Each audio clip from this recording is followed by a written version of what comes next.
ಸುಮಾರು ಜನ ಹೇಳ್ತಾರೆ ನೀವು ದುಡ್ಡು ಉಳಿಸಿ ಅಂತ ಹೇಳ್ತಾರೆ. ತಪ್ಪೇ ಇಲ್ಲ ಸರ್. ಈಗಿನ ಟೈಮಲ್ಲಿ 10,000 ಉಳಿಸೋದ್ ಕಷ್ಟ, ಆದ್ರೆ 10,000 ಗಳಿಸೋದು ಈಸಿ.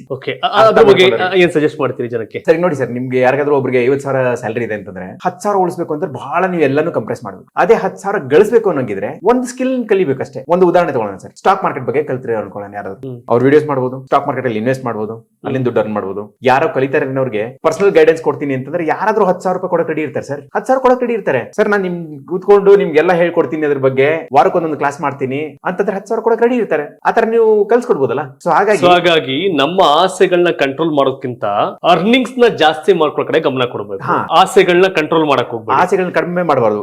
ಇನ್ಫ್ಯಾಕ್ಟ್ ಅದ್ರಲ್ಲೊಂದು ಹೇಳ್ತಾರೆ, ನಿಮ್ಮ ನೀಡ್ಸ್ ಜಾಸ್ತಿ ಇದ್ರೆ ಮಾತ್ರ ದೇವ್ರು ನಿಮ್ಗೆ ಜಾಸ್ತಿ ದುಡ್ಡು ಕೊಡ್ತಾರೆ. ಅವಶ್ಯಕತೆಗಳು ಜಾಸ್ತಿ ಇರಬೇಕು. ಹೌದು. ಅಂತಂದ್ರೆ ನಾನ್ ದುರಾಸೆ ಅಂತ ಹೇಳ್ತಿಲ್ಲ ಇಲ್ಲಿ, ಆಸೆಗಳು. ಈಗ ಎಕ್ಸಾಂಪಲ್, ಈಗ ನನ್ನ ಆಸೆ ಅಂತಂದ್ರೆ ನಾನು ನಿಮ್ಗೆ ಫಸ್ಟ್ ಆಸೆ ಹೇಳಿದ್ದೇನು, ಅಲ್ಲಿ ನನಗೆ 1,00,000 ಸ್ಟೂಡೆಂಟ್ಸ್ ಇರಬೇಕು. ಅದ್ ನನ್ನ ಆಸೆ ಸರ್. ಅದು ಜಾಸ್ತಿ ದುಡ್ಡು ಜಾಸ್ತಿ ಆಗುತ್ತೆ.